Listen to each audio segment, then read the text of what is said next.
Em 2019, 11 pesquisadores e 5 profissionais de comunicação da Fiocruz desembarcaram na Antártica. O projeto FioAntar inaugura mais do que um laboratório permanente no continente gelado, mas um conjunto de pesquisas que podem oferecer resultados importantes para o Sistema Único de Saúde. No Sala de Convidados de hoje, a gente conversa sobre a Fiocruz na Antártica, para saber como essas pesquisas podem impactar na sua vida.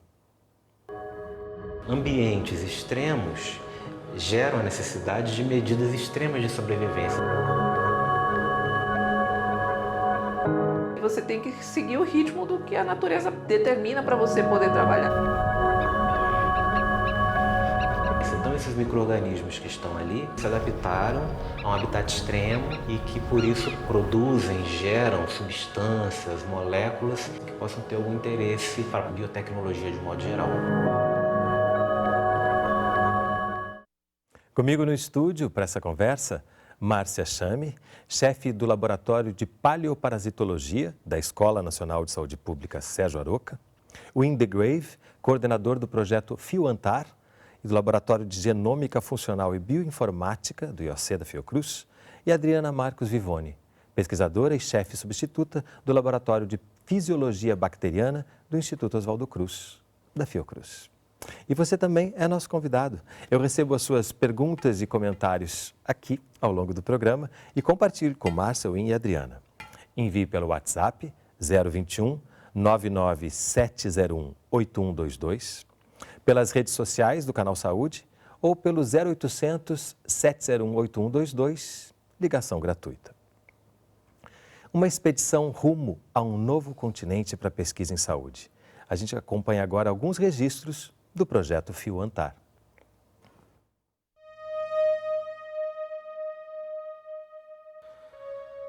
Uma viagem longa e que depende de uma janela meteorológica. O clima ideal para a passagem pelo Estreito de Drake, uma área que tem um encontro de 2 oceanos, ondas grandiosas e ventos fortes. A bordo do Hércules C-130, o avião da Força Aérea Brasileira, pesquisadores do Instituto Oswaldo Cruz. O avião é grande e pesado. Você só percebe que está pousando quase no último minuto. Essas imagens mostram a chegada à Antártica. Logo, todos foram recebidos por ilustres habitantes da Terra Gelada. Os pesquisadores ficaram embarcados em um navio. A janela logo se transforma em moldura. Essa é a visão da equipe durante quase todo o período na Antártica.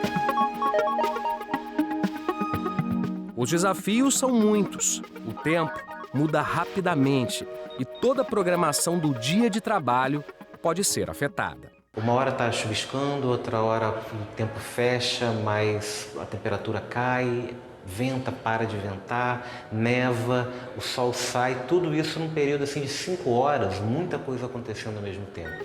Todo o trajeto tem que ser bem calculado. Os pesquisadores vão andar em uma área de gelo, um campo de gelo. A temperatura da água do mar é baixíssima e a exposição em pouco tempo pode levar à hipotermia. Todo cuidado é necessário, por isso, a equipe faz o planejamento de cada passo a ser dado. Qual é a chance da gente chegar em algum desses pontos aqui? Esse daqui eu acho impossível, pouco provável. Mas chegar em um ponto de coleta, muitas vezes, é lutar contra a força dos ventos, do mar e do gelo. Você tem que ter um plano A, B, C, D, E, porque tudo muda muito rápido. Lá o clima muda, você está esperando um tempo, no dia seguinte marca um horário para sair, você não pode porque a onda está alta, o tempo fechou. E aí você tem que seguir o ritmo do que a natureza determina para você poder trabalhar. Então tem que ser muito paciente também.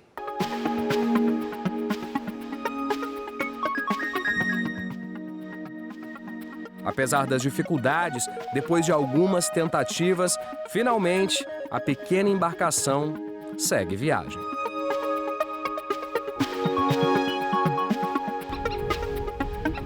E até que o tempo colaborou para o dia de coleta.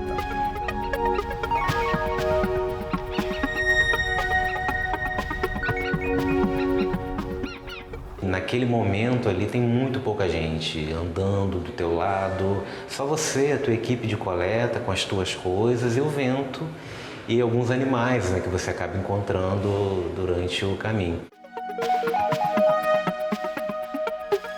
De volta ao navio, a paisagem gelada encanta. O som das máquinas faz companhia para os pesquisadores. Eu sempre imaginei que eu fosse chegar lá e ter um silêncio, uma paz, uma coisa assim. Nas ilhas, e de fato, na Ilha Nelson, onde a gente teve a oportunidade de coleta, você ouve o silêncio mesmo, o vento, aquilo tudo.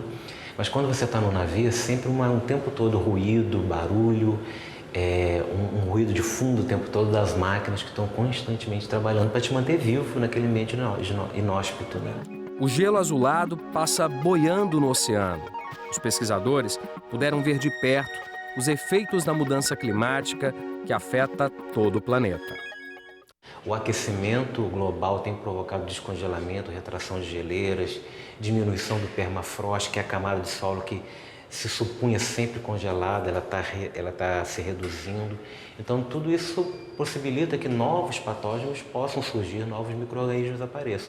Além das mudanças climáticas e dos micro-organismos, uma outra preocupação: o aumento de visitantes na região. Tem um turismo que está crescendo muito lá, cada vez, nesse período que a gente esteve lá, praticamente todos os dias a gente via navios de turismo navegando por ali. Então é uma coisa importante, deve ter um impacto, né? E aí, que impacto é esse? Essa é uma das coisas que eles também estão pesquisando. E dá até para entender o motivo do aumento do turismo, seja pela beleza das montanhas cobertas de gelo, dos pinguins, da companhia que segue o navio e surpreende, ou dos dias em que o sol aparece no horizonte, fazendo o espetáculo da natureza acontecer. Aproveitando essas imagens belíssimas, queria aproveitar e fazer uma primeira rodada para entender um pouco como foi esse impacto em cada um de vocês, sob a luz da necessidade de preservação de um lugar como esse, né? A gente encerra a matéria falando do turismo e no momento em que o planeta parece mais apostar na destruição do que na preservação, como é que a gente pode falar desse local com essa importância da preservação e do impacto pessoal? Eu começo. Eu acho que a Antártica, como todos os ambientes extremos, né, eles te mostram efetivamente todas essas mudanças de uma maneira muito forte e evidente. Coisa que, para quem mora nos trópicos, né, essas evidências de mudança de temperatura, chuva, calor, ela é muito mais homogênea ao longo do tempo. Então, na Antártica, a gente viu, por exemplo, quando a gente chegou na Antártica, as geleiras perto da estação brasileira, elas ainda estavam bem conservadas. Em 5 dias, a gente ouvia os barulhos, estrondos, e elas começaram a colabar. Então, a gente tem as fotografias mostrando massas de milhares de toneladas despencando em pouquíssimos dias, né? Quando a gente chegou, a gente quase não tinha noite. Quando a gente já saiu, já começou a noite, porque virou, né, o período do verão. Coisas que a gente nem percebe no nosso dia a dia. Então, a gente vê em alguns lugares água muito limpa, em outros lugares água com muito sedimento, e outros lugares que recebem animais para a área de reprodução, outros que não têm absolutamente nada. Os turistas chegando, foi uma coisa assim super interessante. A gente chegou na Ilha Deception e os caras estavam andando de caiaque, né? Então, assim... Uma imagem insólita nesse Uma lugar, imagem né? que um super navio de turismo, navio moderníssimo, com um projeto assim, da última geração de navios. O cara abre simplesmente uma tampa na popa e desce todo mundo de caiaque. Isso é uma coisa que a gente nunca imaginou de ver na Antártica, né? Quantas vezes lá já? Eu fiquei 2 meses, 1 mês na estação do Brasil e 1 mês no navio, né? Ou 3 semanas no navio. Eu acho que de imediato, assim, um impacto visual é que realmente surpreende, por mais que você está preparado, vamos dizer, para ver gelo e geleiras, o impacto visual é realmente marcante. E a gente já vai preparado para ter um olhar assim super rigoroso sobre a natureza, poluição, etc. Então, um pedacinho de plástico, por menor que seja, assim, não, vamos pegar lá, etc.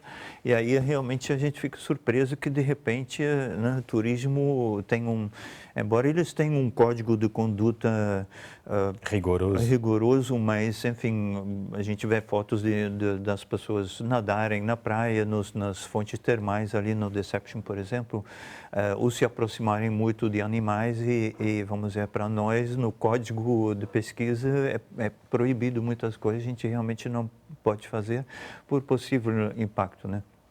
Adriana, então, eu acho que a parte para a gente analisar esse impacto faz parte do projeto, inclusive. Né? Quando a gente estava vendo a matéria, vi que você reagiu quando falou no silêncio. Foi uma das coisas que impactou você? É uma coisa curiosa. Realmente, quando a gente desembarca em certos locais de coleta, tem um silêncio. O que a gente ouve é o vento. O vento e fora isso, nós ficamos isolados às vezes, você se destaca e vai coletar num lugar isolado. Agora, realmente, o que o Fernando falou do navio é isso, né? E a gente teve a sorte de ficar no pior camarote do navio. Oh, meu Deus. Em cima da âncora. E da maquinaria do navio, e aquele camarote realmente era um barulho constante. E é um contraste, né? Quando você sai do navio e chega na terra, é aquele...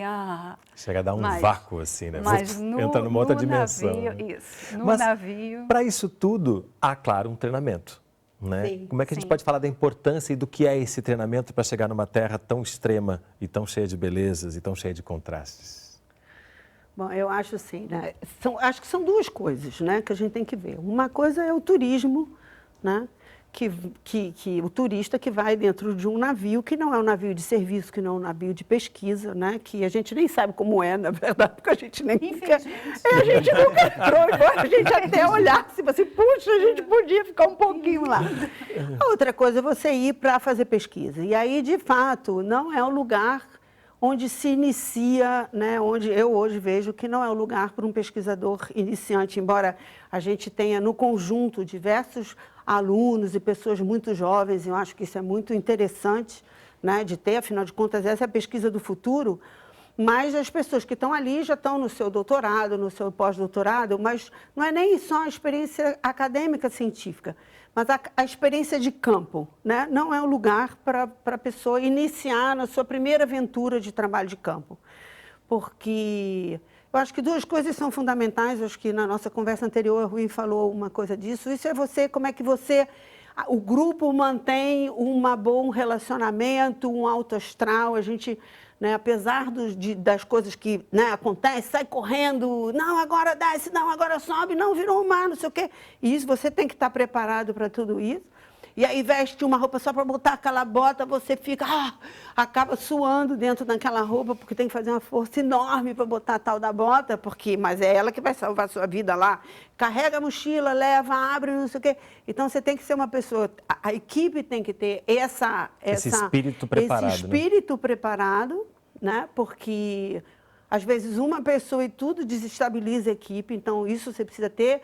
Você precisa ter mobilidade física, isso eu acho que é uma das coisas mais importantes, resistência e mobilidade física. Porque, né, vai sentir frio, bem-vindo à Antártica.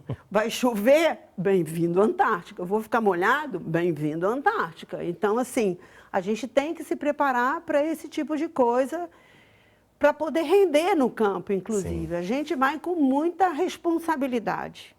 Né, de um investimento na pesquisa, investimento institucional, quais são as respostas que a gente, né, tem que dar para todo mundo. E isso significa que a gente lá no campo, a gente tem que ter essa resposta. Eu tenho que coletar mesmo, tenho que me esforçar, não posso deixar para trás uma oportunidade, porque às vezes aquela é a única, é aquele bicho que está ali, só ele que está ali. Então eu tenho que, né, arrumar um jeito, vou subir lá no meio né, da rochinha que tem lá para coletar aquilo, porque é uma oportunidade única, é isso que a gente tem que ter um pouco na cabeça. E aí entra isso que ela citou, porque a gente estava conversando aqui antes do programa começar, da importância de se ter uma equipe preparada para isso, né? Inclusive pessoas que não são pesquisadores, por exemplo, alpinistas, que vão junto, para poder transformar aquilo num ambiente viável para quem é... Exatamente. Para quem a desconhece. parte da logística para conseguir chegar na Antártica é realmente impressionante pela dificuldade, pela organização e fica a cargo da Marinha do Brasil e a Aeronáutica para transporte por avião. Então, você se adaptar a essa situação, a todos os meios de transporte, aos aspectos de segurança, é realmente uma parte muito importante do treinamento e não dá para ficar reclamando e querendo isso e querendo aquilo, né? Você tem que seguir a vida como se apresenta ali e fazer o melhor possível e realmente, vamos dizer, a harmonia entre as equipes, não só a nossa, mas também as equipes dos outros projetos e as equipes da Marinha, a gente precisa trabalhar juntos e, né, e nem sempre as coisas andam conforme previstas, né, como a gente já ouviu. Então, eu acho que quando você fala outros projetos, você está falando outros projetos de do outras Brasil universidades, e de outros países também, né? de outras universidades ou do Centro de Pesquisa do Brasil, porque tem oceanografia, tem estudos atmosféricos, tem biologia de fungos, tem de algas, tem um monte Você de citou, né, que é a pesquisa do futuro, mas muita coisa também se vê do passado lá, né? Um outro programa que a gente fez juntos, a partir das pesquisas, você percebeu, né, que a Antártica há muito tempo era uma floresta. Né? Então, isso tudo a partir da pesquisa da rocha ou do que se encontra lá, né? Para a gente ter uma dimensão do que é possível encontrar. E a gente olha para um pedacinho muito pequeno em torno da estação do Brasil, mas a Antártica é gigantesco, né? E você se dando conta que é um continente, né, com terra e a camada de gelo é muito diferente do que no Ártico, por exemplo, que é gelo flutuante. Norte é gelo flutuante, lá a gente tem terra congelada, mas terra, né? E essa parte de fósseis, eu acho que te mostra que aquilo realmente tem um histórico, evolução geológica do mundo muito importante, né? Isso. Mas também há outros países lá, né? É uma pesquisa, tem Brasil, mas também tem, vocês entraram em contato com outros pesquisadores? São vários países que têm bases de pesquisa lá, né, estações de pesquisa lá. Nós entramos em contato com as polonesas, foi até interessante, a gente estava fazendo coleta e tinha um refúgio polonês e nós fomos super bem recebidos. Era um dia frio, chuvoso. No local de coleta, elas estavam lá no... Sim, elas estavam lá no refúgio há 6 meses, se eu não me engano, porque elas observavam a vida marinha. O trabalho delas era a observação da vida marinha. Né? E isso era um lugar onde tinha vários elefantes marinhos, leões marinhos, e a gente estava lá e elas receberam a gente super bem com um chazinho quente, que foi assim, um chocolate, que foi uma maravilha. E como o mundo é pequeno, né, uma curiosidade, uma delas conhecia uma integrante da equipe que tinha ido na 3ª fase polonesa, a pesquisadora da Fiocruz polonesa, Maria, e ela conhecia, né? Que maravilha, né? Isso eu acho que é uma coisa legal, assim, da gente pensar. Isso é uma coisa que me chamou muita atenção, né? A gente chega na Antártica e acha que aquela coisa assim, não vou ver ninguém. Né? Antártica, assim, não é verdade isso. Em todos os lugares que a gente foi, isso é uma coisa estratégica, até interessante, eu acho que bastante histórica. Existem abrigos, os países colocam abrigos em lugares estratégicos. Que é esse refúgio. Que são o refúgio que a Adriana falou, né? Refúgio, abrigo, e isso é muito bacana isso. Eu acho que isso também tem uma coisa assim da Antártica que eu acho que é muito legal, que é a questão da solidariedade. Estamos todos juntos aqui. Estamos todos juntos e o comandante, né, uma vez no nosso navio, falou assim, uma vez aqui somos só nós. E é verdade. Então, assim, tudo que a logística, a preparação, a organização, ela de fato tem que ser pensada com muito rigor e com muita amplitude de visão de vários cenários das coisas que podem acontecer. Mas é interessante, desculpa te interromper, porque esse é um grande ensinamento também que a gente devia ter em relação a todo o planeta, né? É isso. Porque estamos juntos aqui. Isso, né? somos só nós. Somos só nós. E somos só nós. E destruir esse planeta não é o melhor caminho. Não é o melhor caminho. Então, isso na Antártica, essa coisa é muito evidente. Então, você chega no lugar, tem um refúgio de um país que fica fechado. Mas se você precisar, né, e nós utilizamos vários deles para poder dar uma... né, dar uma esquentada derretida, lá, uma né, derretida. comer alguma coisa. Aí não há fronteiras, né? Aí você abre a porta, você entra, usa, né, fecha a porta e vai embora. Né? Tem água, tem um tem pouquinho algumas, de comida, tem tudo alguns necessário para você comida, sobreviver. deixam as coisas Muito para legal. você fazer. Então, essa dinâmica, ela é bacana. Né? Talvez esse seja uma grande lição aí para o resto do mundo, né? O quanto devemos ser solidários e o Tem quanto um é refúgio importante. do Brasil a 500 metros da estação. Aí eu até perguntei, 500 metros, o que sentido faz isso? Eles falaram, não, quando o tempo fecha, você não consegue chegar de um para o outro. Então, tem que correr ali, se abrigar e dormir lá e esperar Isso o tempo pode salvar melhorar. uma vida, inclusive. Exatamente, né? esse é o objetivo principal dos Ela refúgios. fala na matéria, em determinado momento também, que é importantíssimo planejar, são feitos muitos planejamentos, mas na hora é o clima que manda, né? Exatamente. A natureza é que determina o que vai se fazer, né? É o que ela falou, a gente tem que ter o plano A, o B, o C, o D, porque você pode planejar, e não é só o tempo, né? São vários imprevistos. A gente teve um imprevisto de uma pessoa no navio que passou mal e precisou ser evacuada. Isso alterou os planos de todos os projetos a bordo. Então, são vários, tem o clima, que é o que manda, né? Nós vamos coletar em tal lugar, se naquele dia tiver uma janela de tempo, nós descemos no bote e voltamos sem desembarcar, porque o mar virou e ficou todo mundo encharcado dentro do bote e a gente acabou tendo que voltar, não desembarcamos naquele dia. E aí entra também algo que Márcia falou aqui sobre a maturidade do pesquisador, né? De entender que isso é da pesquisa e de conseguir passar para o B, para o plano C, para o plano D, né? E são vários planos ao mesmo tempo, porque são vários projetos embarcados, cada um com um objetivo diferente.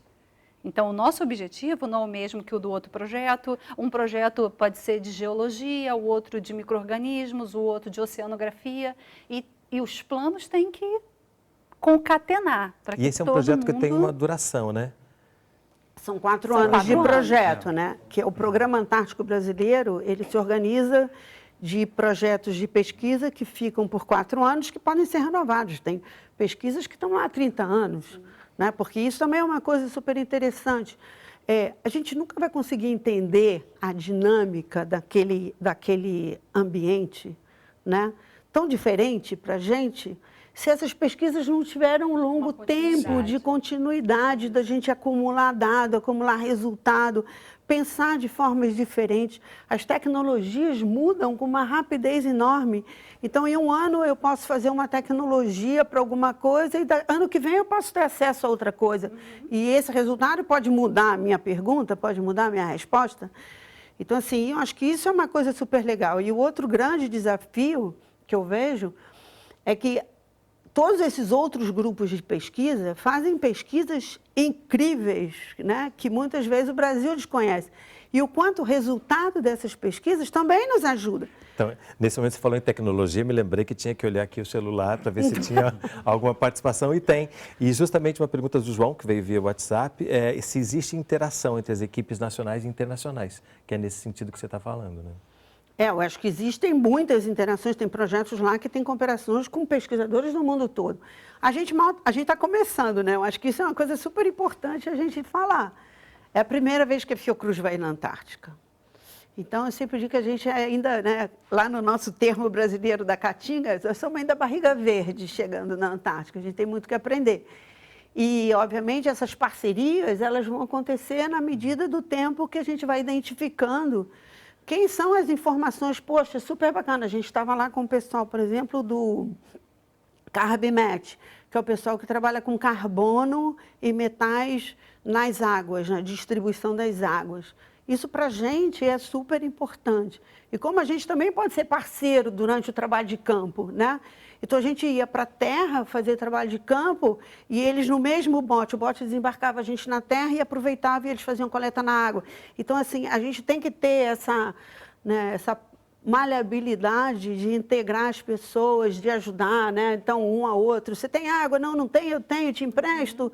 E essa coisa é muito bacana para a gente começar as parcerias nacionais e internacionais. Mas as cooperações internacionais não são muito simples, na verdade, porque precisam de um formalismo formal mesmo, oficial da Embaixada Brasileira pedindo ao Relações Exteriores, né, o Ministério pedindo autorização para o Ministério do outro país, e aí tem um caminho razoavelmente longo para se percorrer. E nem sempre, vamos dizer, as autorizações chegam em tempo, ou, por exemplo, muitos países não gostam muito que pesquisadores de outro país fazem pesquisa perto da estação deles, então tem alguns aspectos assim que... Apesar dessa necessidade de ser solidários, estamos todos juntos nesse espaço, há essas questões que acabam impondo algumas distâncias também na Antártica. Mas tem algumas visitas sociais, né, como da estação polonesa, que é a mais próxima do Brasil. Eles vieram 2 vezes visitar a estação e aí teve visita de volta. Você citou o Ártico, né? Como é que a gente pode pensar essas 2 regiões do mundo, né? 2 regiões extremas, em termos de pesquisa e de conhecimento? Se sabe bastante sobre o Ártico, se sabe pouco sobre a Antártica? O Ártico foi mais estudado e ele, obviamente, tem uma importância econômica de trânsito, navegação importante e a biosfera ártico é muito diferente da Antártica, né? Primeiro tem os ursos polares, os animais são diferentes e vamos dizer, a variação de temperatura e de situações é bem diferente da Antártica. É como a Antártica foi declarado como continente da humanidade reservado para pesquisa, vamos dizer, o enfoque da pesquisa é muito diferente. Né? No Ártico vai desde a prospecção do petróleo e né, rotas de navegação, é muito diferente. E tem uma população que mora no Ártico, né, os esquimós, né, que não estão presentes na Antártica. Né? Então, sala de convidados vai fazer um breve intervalo. No próximo bloco a gente vai ver o que se busca, o que se traz, o que é essa pesquisa na prática. Não sai daí, a gente volta já.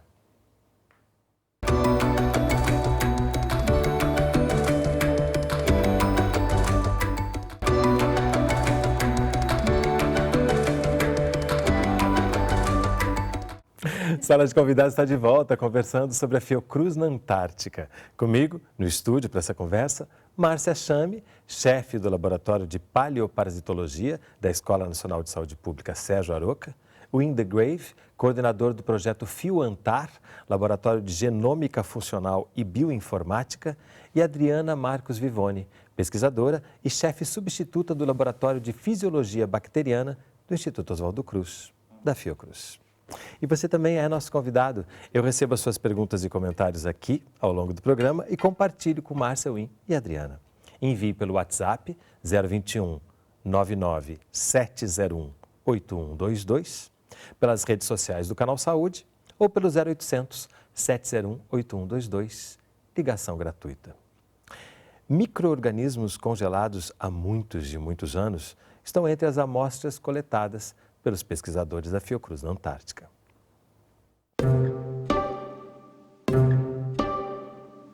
Durante mais um dia de trabalho, os pesquisadores recolheram amostras do solo, gelo e água do mar.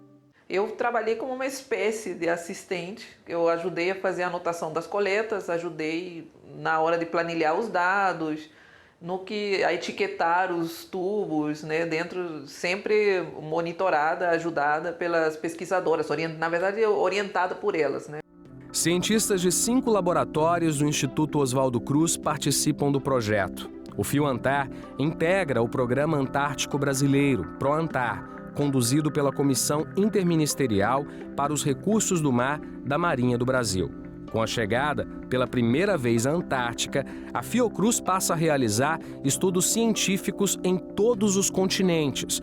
Os estudos na região são estratégicos para o Brasil. Nós vamos tentar identificar patógenos antigos que já teriam sido levados para lá, estariam guardados debaixo da neve, outros mesmo desconhecidos completamente, que podem em algum momento, em alguma medida, provocar alguma pressão sobre o nosso sistema de saúde, então um conhecimento prévio de alguma coisa que pode vir a acontecer. O sistema de saúde, a saúde pública, de um modo geral, a gente sempre trabalha no rebote, acontece uma coisa, você responde.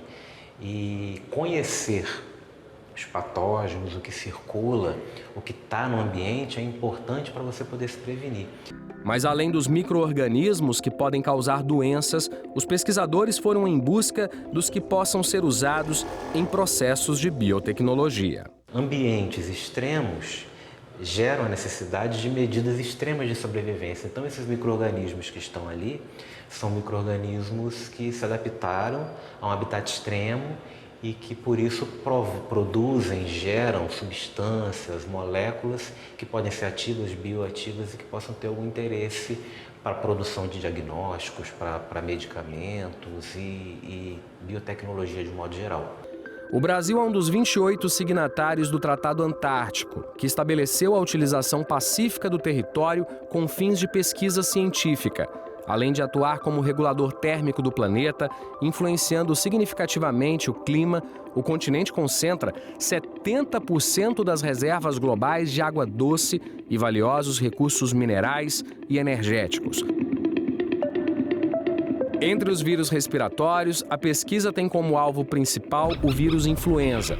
A presença dos patógenos será investigada em amostras de fezes de animais e carcaças. Minha expectativa é justamente encontrar coisas interessantes, por exemplo, vírus que possam ter sido levados do nosso continente para a Antártica.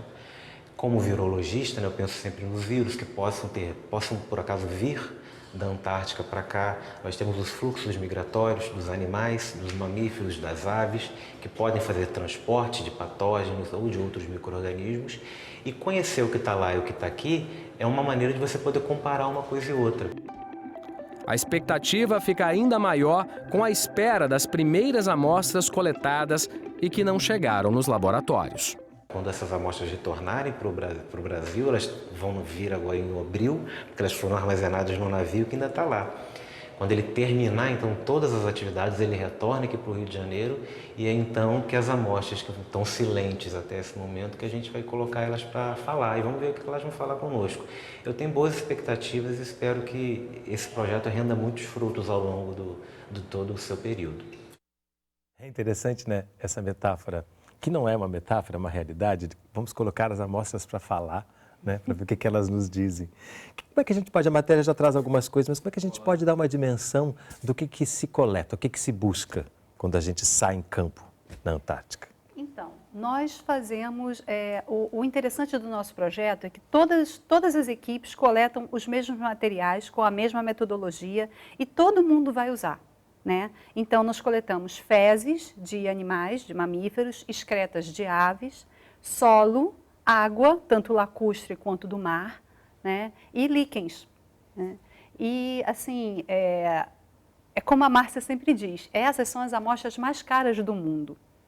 Não só em termos de logística, mas em termos também de hora de trabalho de quem está indo coletar. Né? Que tem todo o tempo envolvido para você chegar lá, o tempo que você fica lá e o tempo que você volta. Então, a gente tem que maximizar o uso de cada uma dessas amostras. Amostras preciosas. Amostras preciosíssimas. Você falou água lacustre, porque a gente quando imagina gelo e água do mar em volta. Mas não tem muita água doce, como falou. Tem vários lagos, né? Inclusive, na nossa nova estação, nós temos 2 lagos. Nós coletamos as águas desses lagos, né, para fazer análise, pessoal dos vírus ambientais, né? Precisa usar essas amostras. Então, a gente tem lago em outros lugares, nós coletamos também águas de lacustres. Né?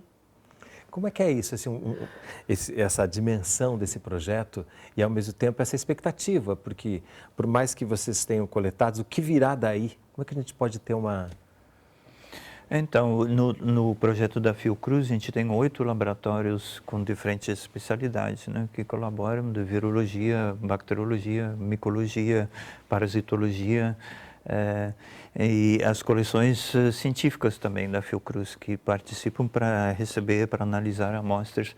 Então, cada laboratório e especialidade vai buscar responder perguntas científicas sobre tipos de vírus presentes, ou tipos de bactérias, como bactérias participam em bioremediação, por exemplo, de ossos ou de excretas e aves, como é o processo, quais compostos interessantes estão presentes nos fungos, quais são as espécies taxonômicas, né, situação taxonômica, distribuição, variedade dos organismos lá, quais organismos dão testemunha de presença ou atividade humana. Então, tem muitos aspectos diferentes. E como os organismos são bioquimicamente e fisiologicamente adaptados ao frio, ao congelamento, descongelamento, eles têm proteção contra o ultravioleta, por exemplo, que é um aspecto bastante importante para os organismos. Então, tem muita matéria para pesquisar ali.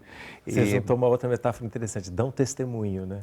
É interessante quando porque esses termos falam muito sobre o que acontece quando você descobre, a partir de uma amostra preciosa, né, um conhecimento que muda com força o que se sabe, né, sobre Exatamente. saúde. E uma das coisas muito interessantes também é como os organismos interagem com o seu meio ambiente, tanto absorvendo quanto devolvendo produtos, materiais, né?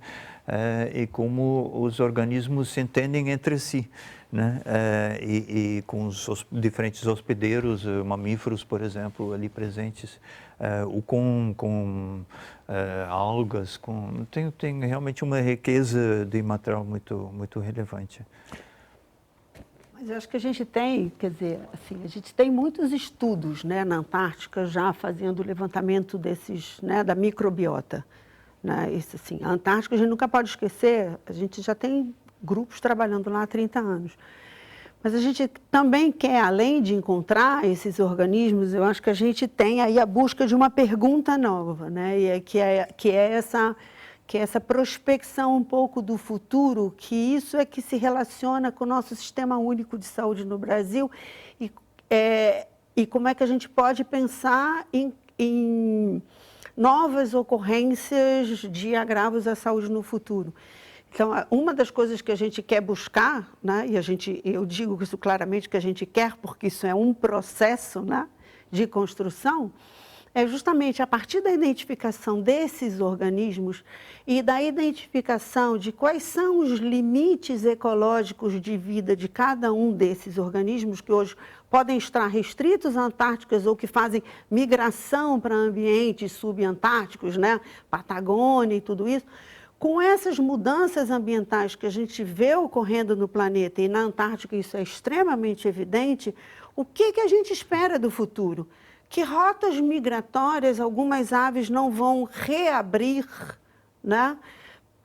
E a gente pode ter espécies parasitas se redistribuindo no mundo para outros lugares. Se a gente não conhece o que tem hoje, seremos incapazes de pensar do que pode acontecer no futuro. Então, acho que essa é uma ideia, né, que esse grupo de pesquisa traz da inovação e que vai dar muito trabalho, porque além da questão, né, da identificação do que tem ali, é como é que a gente correlaciona isso aí sim com as outras parcerias, né? Com o pessoal que estuda, por exemplo, as correntes marinhas, as correntes atmosféricas, como é que isso está mudando no mundo e como é que isso determina essas rotas migratórias ou rotas de águas, de correntes marinhas que vão parar em outro lugar.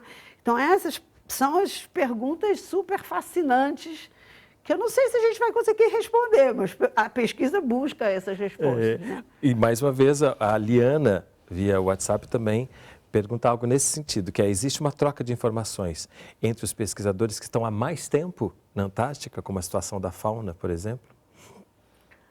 Eu acho que aí tem dois cenários, né? Um cenário é o levantamento bibliográfico que está disponível daquilo que todos os grupos de pesquisa do mundo publicam. E a gente está, nesse momento, fazendo todo o investimento de levantar, né, fazer aí um checklist das coisas que estão publicadas. É assim que a pesquisa funciona, a metodologia científica, né? O que as pessoas já fizeram e o que a gente não precisa fazer de novo, o que a gente aprende com o que as pessoas já fizeram.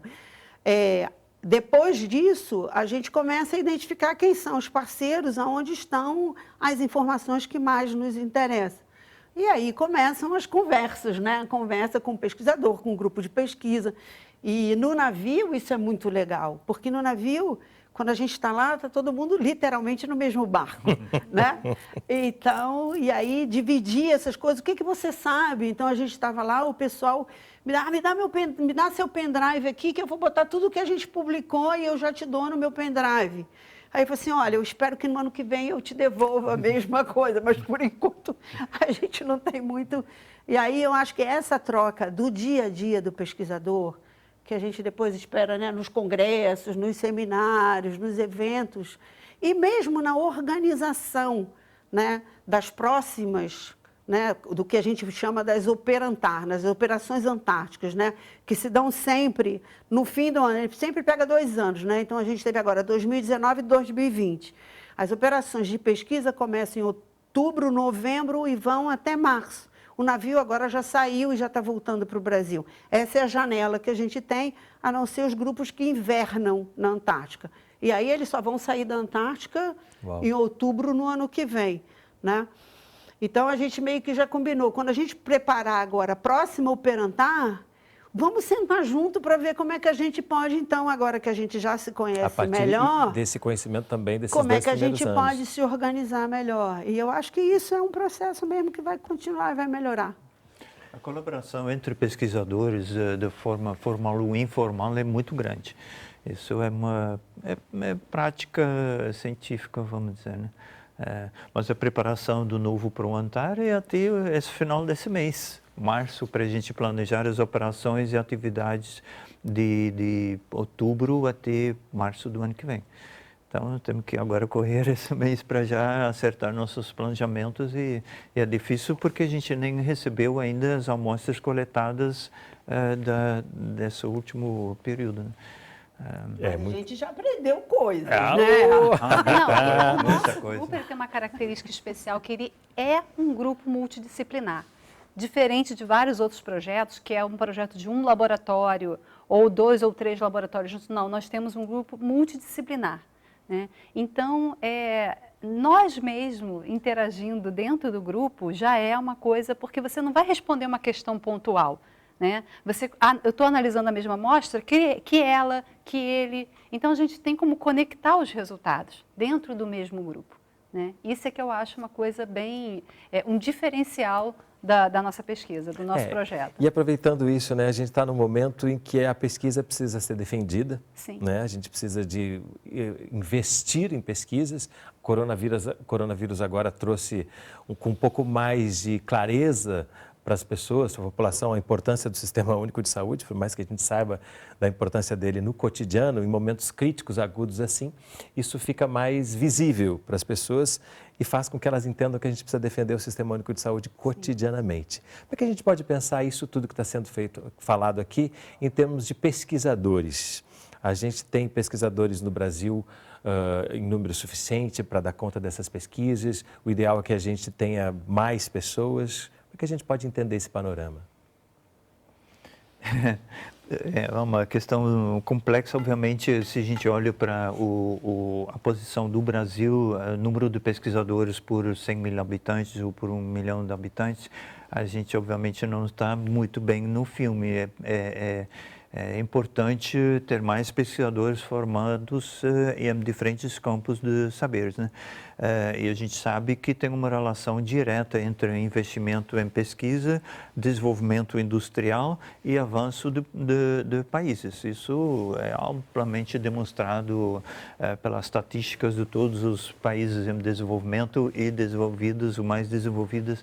Então, é uma relação direta e felizmente, a gente vê que no Brasil tem, vamos dizer, um espírito mais empreendedor ao longo dos últimos anos, que tenta estabelecer uma ligação mais direta entre a pesquisa e produtos da pesquisa para a sociedade.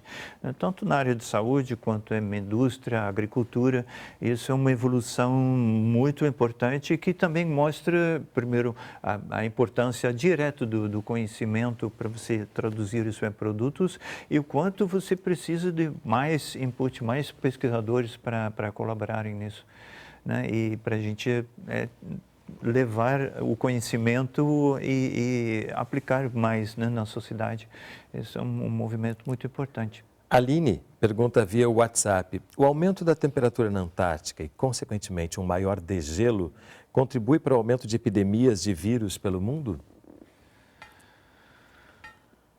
Bem, toda perturbação do ecossistema, a gente já viu isso em tantos exemplos, leva a uma perturbação da relação entre micro-organismos patogênicos ou não, seus hospedeiros tradicionais e hospedeiros ocasionais. A própria ocupação desordenada das cidades demonstra isso, exatamente, né? A invasão dos ambientes que até então estavam lá calminhos, com equilíbrio, a gente desequilibra. Né? A maior parte das doenças mais modernas são zoonoses, são originados que estão circulando normalmente, patógenos que estão presentes em animais, roedores, macacos às vezes, né? e mosquitos, né? E com perturbação do ecossistema, de repente começam a procurar outros hospedeiros e o ser humano muitas vezes é vítima ocasional. Né? Porque está vítima presente... depois de ser o próprio agente causador. Não é nada ocasional. Não é nada ocasional. Foi a gente mesmo que foi procurar isso, né? Eu acho que aí tem uma coisa super importante, né? Que é justamente, isso sempre aconteceu, né? Essa é uma questão natural do processo evolutivo dessa reorganização de parasitos. Os parasitos é a forma mais comum de vida no planeta, eles são super importantes. Né? A gente tem aí a busca do mundo ascético, que na verdade não existiu, a gente depende dessas interações. O que hoje a gente observa, isso tem uma relação, e é super importante que as pessoas entendam isso, né? A gente, ao longo desse processo, a gente tem a distribuição dessas espécies, e é importante a gente identificar o que é um parasita, um animal que vive ali, e que ao longo desse processo ele não se torna um patógeno de alta mortalidade, né? A tendência é que essa mortalidade ela diminua, porque se o parasita matar todo o seu hospedeiro, ele morre também. Então, isso não tem uma lógica, né, dentro do processo evolutivo. Mas a gente sabe que, em algumas situações, aquela espécie ela pode ser extremamente patogênica, virulenta. Normalmente, isso acontece quando os contatos são jovens, são iniciais. Né? E isso se dá quando a gente consegue juntar uma densidade populacional grande de pessoas com situações muito, às vezes, sanitárias inadequadas e que permite o rompimento, que a gente chama de rompimento da barreira biológica. Quando aquele parasito ele ganha a capacidade de migrar para um outro hospedeiro. E depois ele, dentro desse hospedeiro, ele ganha a capacidade de fazer a circulação entre aquela nova espécie. É o que a gente está vendo com o coronavírus agora. Então, o que a gente precisa fazer? A gente também precisa entender que a conservação, e voltando lá para a nossa pergunta inicial, o quanto é importante a gente conservar os ambientes naturais.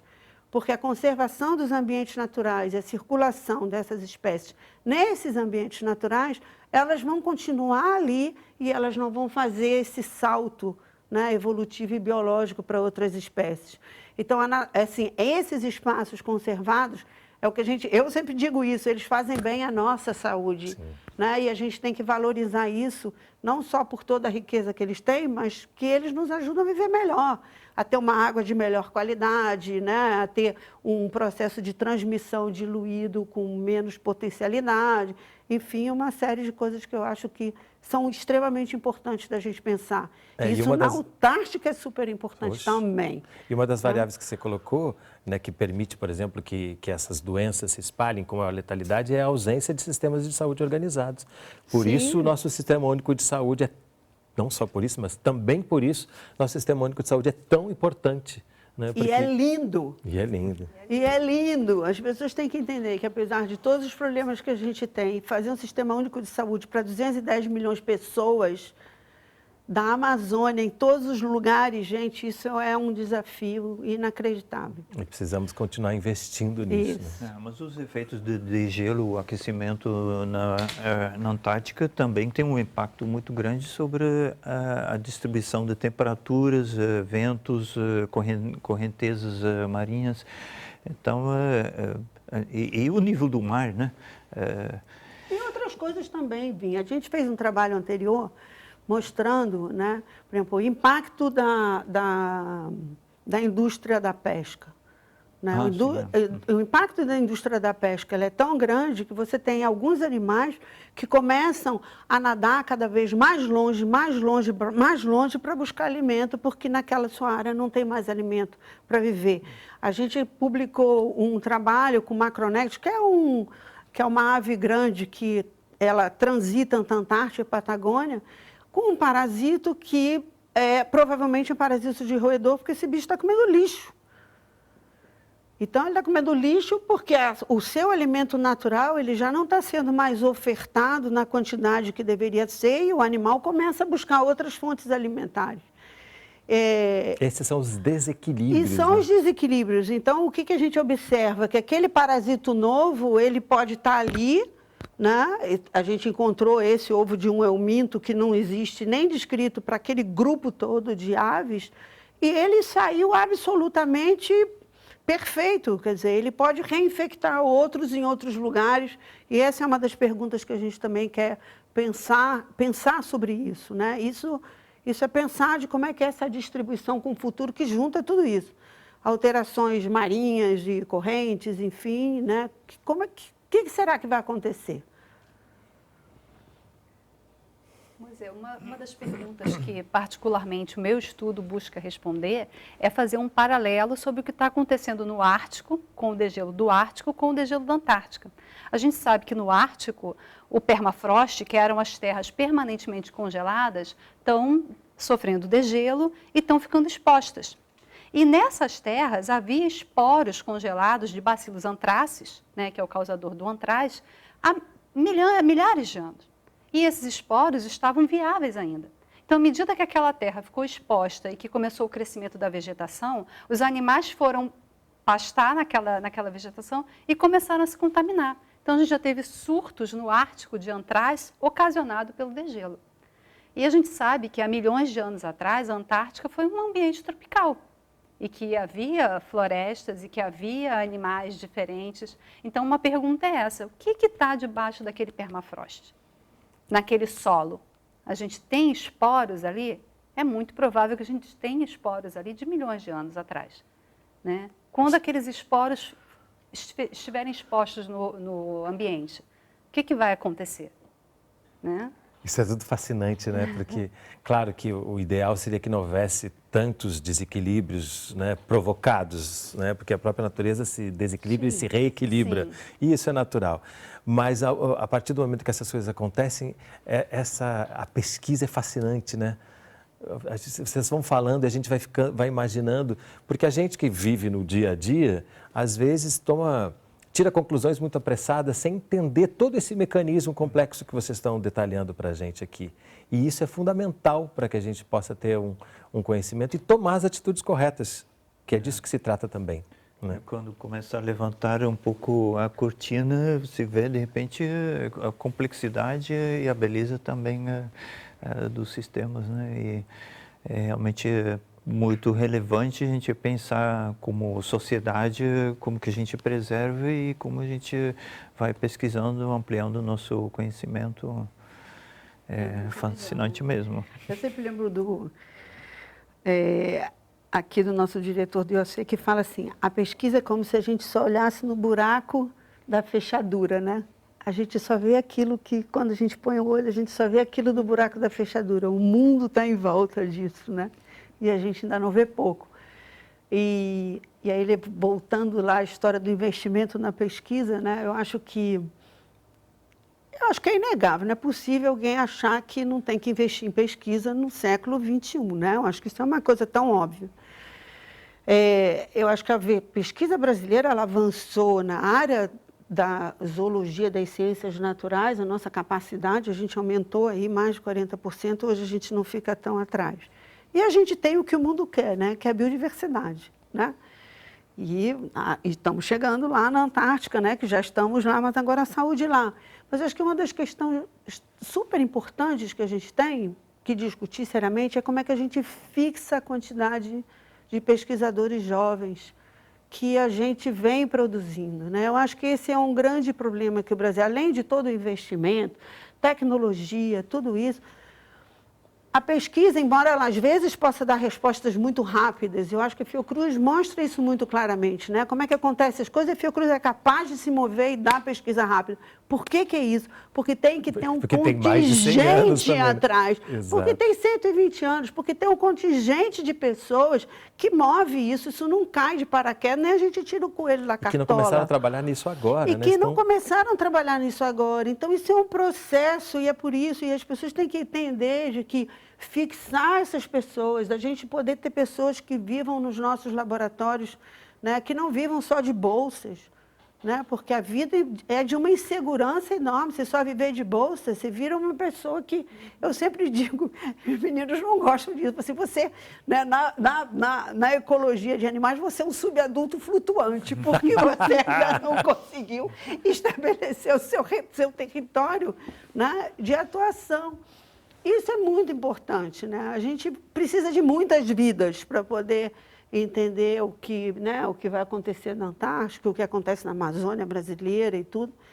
É importante que a gente consiga manter os talentos brasileiros no país, manter a turma jovem nos nossos laboratórios. Porque a gente está falando aqui desse continente que ainda é amplamente desconhecido, mas a gente ainda desconhece muita coisa de ambientes muito próximos, né? Sim. E que são fundamentais para que a gente tenha soberania, para que a gente tenha cidadania e saúde. Tem uma riqueza de ecossistemas também extremos do seu modo no Brasil, né, da Amazônia, mas também tem o Cerrado, tem ou seja, o que pesquisar nunca falta, né? Não é problema. Não é a questão, né? Teremos muito. Portanto, eu acho que também respondendo um pouco aquela pergunta, quanto mais pesquisadores preparados, sempre melhor, né? Não há limite para isso, né? Porque o mundo do conhecimento é inesgotável e, no fundo, conhecemos muito pouco ainda, né? Por mais que tenhamos muita ciência, conhecemos muito pouco. Acho que chegar num continente como esse deixa isso bem nítido, né? Sim. Ainda há muito que conhecer. E financiar a pesquisa como um todo, não financiar só a pesquisa da moda. Por exemplo, nós temos agora o coronavírus. Né? O que vai receber dinheiro no momento, a pesquisa? A pesquisa com coronavírus. Agora, se você não tem alguém que já pesquisa coronavírus há muito tempo, você vai começar do zero? Não é isso. É financiar a pesquisa como um todo. Um micro-organismo que no momento pode não ser importante, você não sabe, daqui a 1 ano, daqui a 2 anos, daqui a 10 anos, se você vai ter uma epidemia daquele micro-organismo. Ninguém estudava bacilos antrácidos até que ocorreu o 11 de setembro.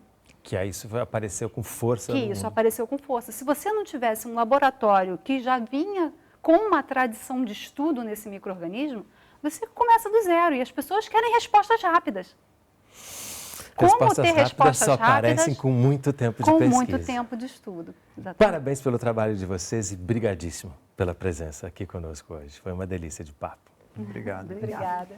E obrigado a você também que acompanhou o programa de hoje. Se quiser rever ou compartilhar esse programa, ele fica disponível no site do Canal Saúde.